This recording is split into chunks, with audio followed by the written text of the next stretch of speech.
ನಮಸ್ತೆ ವೀಕ್ಷಕರೇ, ಮೆಂಡೋ ನ್ಯೂಸ್ ನೆಟ್ವರ್ಕ್ಗೆ ಸ್ವಾಗತ. ನಾನು ನಿಮ್ಮ ದಿವ್ಯಾ. ಇವತ್ತಿನ ಪ್ರಮುಖ ಸುದ್ದಿಯನ್ನು ನೋಡೋಣ. ಡೀಸೆಲ್ ಬೆಲೆ ಏರಿಕೆಯನ್ನು ಖಂಡಿಸಿ ಸತತ 3 ದಿನಗಳಿಂದ ಲಾರಿ ಮುಷ್ಕರ ನಡೀತಾ ಇತ್ತು. ಈ ಒಂದು ಲಾರಿ ಮುಷ್ಕರ ನಿನ್ನೆ ಅಂತ್ಯ ಆಗಿದೆ ಅಂತಲೇ ಹೇಳ್ಬೋದು.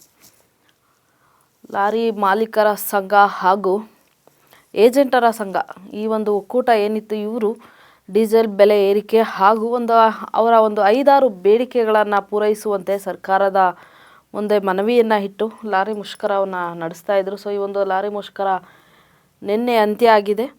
ಇದಕ್ಕೂ ಮುಂಚೆ ಅಂದರೆ 2-3 ದಿನಗಳ ಹಿಂದೆ CM ಸಿದ್ದರಾಮಯ್ಯ ಅವರು ಕೂಡ ಈ ಸಂಘಟನೆಗಳ ಜೊತೆ ಸಭೆ ನಡೆಸಿರ್ತಾರೆ, ಮುಷ್ಕರವನ್ನು ಹಿಂತೆಗೆದುಕೊಳ್ಳುವಂತೆ. ಆದರೆ ಅವರು ಅದಕ್ಕೆ ಒಪ್ಪದೆ ಲಾರಿ ಮುಷ್ಕರವನ್ನು ಕಂಟಿನ್ಯೂ ಮಾಡಿರ್ತಾರೆ, ಅಂದರೆ ಮುಂದುವರಿಸಿರ್ತಾರೆ.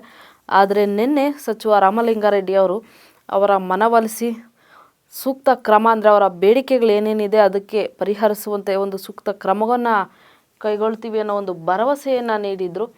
ಸೊ ಈ ಒಂದು ಭರವಸೆಯ ನೀಡಿದ ನಂತರ ಈ ಮುಷ್ಕರ ಹಿಂತೆಗೆದುಕೊಂಡಿದ್ದಾರೆ. ಸೊ ನಿನ್ನೆ ಸಂಜೆಯಿಂದನೇ ಎಲ್ಲ ರೀತಿಯಾದಂತಹ ಲಾರಿ ಸಂಚಾರ ಆಗ್ತಾ ಇದೆ ಅಂತಲೇ ಹೇಳ್ಬೋದು. ಇನ್ನು ನೆಕ್ಸ್ಟ್ ನೋಡೋದಾದರೆ ವೀಕ್ಷಕರೇ, ಸರ್ಕಾರದ ಬೆಲೆ ಏರಿಕೆಗೆ ಕಾಂಗ್ರೆಸ್ ಆಕ್ರೋಶ. ಒಂದು ಕಡೆ BJPಯವರು ಜನಾಕ್ರೋಶ ಮಾಡ್ತಾ ಇದ್ದಾರೆ, ಮತ್ತೊಂದು ಕಡೆ ಕಾಂಗ್ರೆಸ್ ಅವರು ಕೂಡ ಬೆಲೆ ಏರಿಕೆಯನ್ನು ಖಂಡಿಸಿ ಅವರು ಕೂಡ ಪ್ರತಿಭಟನೆಯನ್ನು ಮಾಡ್ತಾ ಇದ್ದಾರೆ.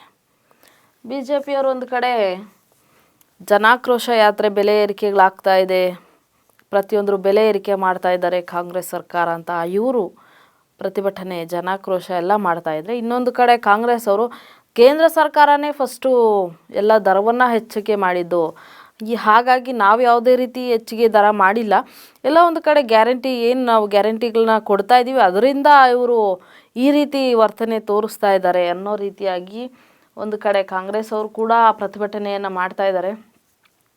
ನಿನ್ನೆ ಈ ಒಂದು ದೃಶ್ಯ ಏನು ನಾವು ನೋಡ್ತಾ ಇದ್ದೀವಿ ವೀಕ್ಷಕರೇ, ಇದು ನಿನ್ನೆ ಸ್ವತಂತ್ರ ಉದ್ಯಾನವನ ಅಂದರೆ ಫ್ರೀಡಮ್ ಪಾರ್ಕ್ನಲ್ಲಿ ಸ್ಥಳದಲ್ಲಿ ಕಂಡುಬಂತಹ ದೃಶ್ಯಗಳಿದು.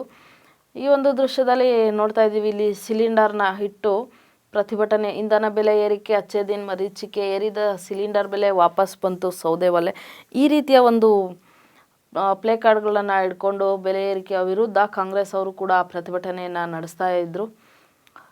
ಇನ್ನು DK ಶಿವಕುಮಾರ್ ಅವರು ಸಿಲಿಂಡರ್ನೇ ಹೊತ್ಕೊಂಡು ನಿಂತಿದ್ದು ಒಂದು ರೀತಿಯ ವಿಶೇಷವಾದ ದೃಶ್ಯ ಅಂತಲೇ ಹೇಳ್ಬೋದು. ಒಂದು ಕಡೆ ಎಲ್ಲ ಸರ್ಕಾರಗಳು ಇದೆ, ಅವ್ರು ನೋಡಿ ಇವ್ರು ಮಾಡೋದು, ಇವ್ರು ನೋಡಿ ಅವರು, ಪ್ರತಿಯೊಂದು ಸರ್ಕಾರನೂ ಅದೇ. ಯಾವುದೇ ಒಂದು ಸರ್ಕಾರ ಅಧಿಕಾರದಲ್ಲಿದ್ದರೂ ಕೂಡ ಅವರ ತಕ್ಕಂತೆ ಅವರು ಮಾತಾಡೋವಂಥದ್ದು ಅಥವಾ ಅವರ ಅನುಕೂಲಕ್ಕೆ ತಕ್ಕಂತೆ ಗ್ಯಾರಂಟಿ ಸ್ಕೀಮ್ಗಳನ್ನು ಮಾಡೋದು ಅಥವಾ ಬೆಲೆ ಏರಿಕೆಗಳನ್ನು ಮಾಡೋದು, ಇದು ಎರಡೂ ಸರ್ಕಾರಗಳಲ್ಲೂ ಇದ್ದಿದೆ. ಈ ಒಂದು ರೀತಿಯಾಗಿ ಹೋರಾಟ ನಡೀತಾ ಇದೆ. ಸುಳ್ಳೆ BJPಯ ಮನೆದೇವರು ಸಿದ್ದರಾಮಯ್ಯ ಅವರು ಹೇಳಿರುವಂತಹ ಮಾತಿದು. ಜನಸಾಮಾನ್ಯರ ದಿಕ್ಕು ತಪ್ಪಿಸುವಂತಹ ಕೆಲಸ ಮಾಡ್ತಾ ಇದ್ದಾರೆ, ಜನಾಕ್ರೋಶ ಮಾಡ್ತಾ ಇರುವಂತಹ ಕಾರಣ ಏನಿರ್ಬೋದು, ಅವರು ಜನಗಳನ್ನು ದಿಕ್ಕು ತಪ್ಪಿಸುವಂಥ ಕೆಲಸ ಮಾಡ್ತಾ ಇದ್ದಾರೆ ಅಂತ ಮತ್ತೊಂದು ಕಡೆ ಸಿದ್ದರಾಮಯ್ಯ ಅವರು ಕೂಡ ವಾದ ಮಾಡ್ತಾ ಇದ್ದಾರೆ. ಅವ್ರ ವಿರುದ್ಧ ಇವ್ರ ವಿರುದ್ಧ ಅವರು ವಾದಗಳು ನಡೀತಾನೆ ಇದೆ. ಈ ರಾಜಕೀಯ ಅಂದ್ರೇ ಇಷ್ಟು ನಡೀತಾ ಇರುತ್ತೆ. ನೋಡೋಣ, ಇವರೆಲ್ಲ ಯಾವಾಗ ಬುದ್ಧಿ ಕಲ್ಕೊಂಡು ಜನಸಾಮಾನ್ಯರ ಕಷ್ಟ ಏನಿದೆ, ಇವರ ಮಧ್ಯ ಗುದ್ದಾಟದಲ್ಲಿ ಜನ ನಲುಗಿ ಹೋಗ್ತಾ ಇದ್ದಾರೆ ಅಂತಲೇ ಹೇಳ್ಬೋದು. ರಾಜಕೀಯ ಅಂದರೆ ಬೇಸತ್ತು ಹೋಗಿದ್ದಾರೆ, ಆ ರೀತಿ ರಾಜಕೀಯ ಈ ನಡುವೆ ನಡೀತಾ ಇದೆ. ಇನ್ನು 12,692 ಪೌರ ಕಾರ್ಮಿಕರು ಕಾಯಂ, ಅಂದರೆ ಇಷ್ಟು ದಿವಸ ಒಂದು ಗುತ್ತಿಗೆ ಆಧಾರದಲ್ಲಿ ಪೌರ ಕಾರ್ಮಿಕರ ಕೆಲಸ ನಡೀತಾ ಇತ್ತು. ಸೊ ಈ ಒಂದು ಪೌರ ಕಾರ್ಮಿಕರ ವಿಚಾರವಾಗಿ ಒಂದಷ್ಟು ಲೋಪದೋಷಗಳಿತ್ತು, ಅಂದರೆ ಸರಿಯಾಗಿ ಸಂಬಳ ಕೊಡದೇ ಇರುವಂಥದ್ದು ಅಥವಾ ಕಡಿಮೆ ಸಂಬಳ ಕೊಡುವಂಥದ್ದು, ಹೀಗೆ ಹಲವಾರು ರೀತಿಯಾದಂಥ ಸ್ವಲ್ಪ ದೂರುಗಳು ಇತ್ತು. ಸೊ ಈ ಒಂದು ದೂರುಗಳನ್ನು ಈ ಮೋಸ, ದುರುಪಯೋಗ, ಆಸ್ಪದ ನೀಡದೇ ಇರುವಂತಹದ್ದು, ನೇಮಕ ಪ್ರತಿಕ್ರಿಯೆ ಆಗದೇ ಇರುವಂಥದ್ದು, ಇದೆಲ್ಲವೂ ಏನು ದುರುಪಯೋಗ ಆಗ್ತಾಯಿತ್ತು. ಈಗ ಅದು ಆಗದೇ ಇರಲಿ ಅನ್ನೋ ಒಂದು ವಿಚಾರವಾಗಿ ಸರ್ಕಾರ ಈ ಪೌರ ಕಾರ್ಮಿಕರ ಹುದ್ದೆಯನ್ನು ಕಾಯಂಗೊಳಿಸ್ತಾ ಇದೆ ಅಂತಲೇ ಹೇಳ್ಬೋದು. ಸೊ ಈ ಹುದ್ದೆಯನ್ನು ಕಾಯಂಗೊಳಿಸಿ ಅವರಿಗೆ ನೇರವಾಗಿ ಅವರ ಖಾತೆಗಳಿಗೆ ಈ ಒಂದು ಸಂಬಳಗಳನ್ನು ಕೊಡುವಂಥ ಕೆಲಸ ಮಾಡ್ತೀವಿ ಅನ್ನೋ ರೀತಿಯಾಗಿ ಹೇಳ್ತಾ ಇದ್ದಾರೆ. ನೋಡೋಣ, ಒಟ್ಟಿನಲ್ಲಿ 12,692 ಜನ ಪೌರ ಕಾರ್ಮಿಕರ ಹುದ್ದೆಯಂತೂ ಕಾಯಂ ಆಗಿದೆ. ಇನ್ನು ಮೊನ್ನೆ ನಡೆದಂತಹ ಅಂಬೇಡ್ಕರ್ ಜಯಂತಿ ಪ್ರಯುಕ್ತ ಪೌರ ಕಾರ್ಮಿಕರಿಗೆ 22,000 ಹಾಗೂ ನೇರ ವೇತನ ಪೌರ ಕಾರ್ಮಿಕರಿಗೆ 8,000 ಬೋನಸನ್ನು ನೀಡ್ತೀವಿ ಅಂತ BBMP ಆಯುಕ್ತರು ತುಷಾರ್ ಗಿರಿನಾಥ್ ಅವರು ಕೂಡ ತಿಳಿಸಿದ್ದಾರೆ. ಇದು ಒಂದು ರೀತಿಯಾಗಿ ಖುಷಿ ವಿಚಾರ ಅಂತಲೇ ಹೇಳಬಹುದು. ಇನ್ನು ನೆಕ್ಸ್ಟು ನೋಡೋದಾದರೆ ವೀಕ್ಷಕರೇ, 4 ದಿನ ಇನ್ನು ರಾಜ್ಯದಲ್ಲಿ ಮಳೆಯಾಗುವ ಸಾಧ್ಯತೆ ಇದೆ ಅಂತ ಹವಾಮಾನ ಇಲಾಖೆ ತಿಳಿಸ್ತಾ ಇದೆ. ಈಗಾಗಲೇ ಕಳೆದ 2-3 ದಿನಗಳಿಂದ ಕೂಡ ಮಳೆ ಬರ್ತಾ ಇದೆ. ಹಲವಾರು ಕಡೆ ಕೆಲವೊಂದು ರೀತಿಯಾಗಿ ಚಿಕ್ಕ ಪುಟ್ಟ ಅನಾಹುತಗಳು ಕೂಡ ಆಗ್ತಾ ಇದೆ. ಇನ್ನೂ ಕೂಡ ಮುಂದಿನ 3 ದಿನಗಳ ಕಾಲ ರಾಜ್ಯದಲ್ಲಿ ಕರಾವಳಿ, ಉತ್ತರ ಒಳನಾಡು ಮತ್ತು ದಕ್ಷಿಣ ಒಳನಾಡು ಈ ಭಾಗಗಳಲ್ಲಿ ಗುಡುಗು ಸಹಿತ ಮಳೆಯಾಗುವಂತಹ ಸಂಭವ ಇದೆ ಅಂತ ಕೂಡ ತಿಳಿದು ಬಂದಿದೆ.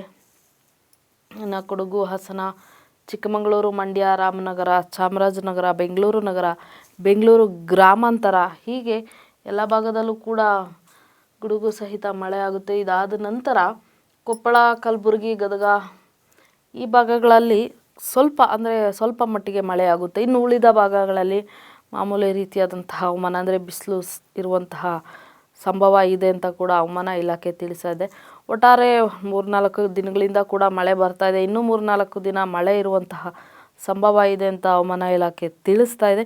ಸೊ ಹಾಗಾಗಿ ಅತಿ ಹೆಚ್ಚು ಜಾಗರೂಕರಾಗಿರಿ. ಮಳೆ ಬರುವಂಥ ಸಂದರ್ಭಗಳಲ್ಲಿ ಯಾರು ಮರದ ಕೆಳಗೆ ನಿಲ್ಲುವಂಥದ್ದು, ಗಾಡಿಗಳನ್ನ ನಿಲ್ಲಿಸುವಂಥದ್ದು ಈ ರೀತಿ ಎಲ್ಲ ಮಾಡೋಕ್ಕೆ ಹೋಗ್ಬಿಡಿ. ಆದಷ್ಟು ಬೇಗ ತಮ್ಮ ಮನೆಗಳಿಗೆ ಸೇರಿಕೊಂಡು ಹುಷಾರಾಗಿರಿ ಅಂತ ಹೇಳ್ತಾ, ಇದಾಗಿತ್ತು ಈ ಕ್ಷಣದ ಸುದ್ದಿ. ನಿರಂತರ ಸುದ್ದಿಗಾಗಿ ನೋಡ್ತಾ ಇರಿ ಮೆಂಡು ನ್ಯೂಸ್ ನೆಟ್ವರ್ಕ್.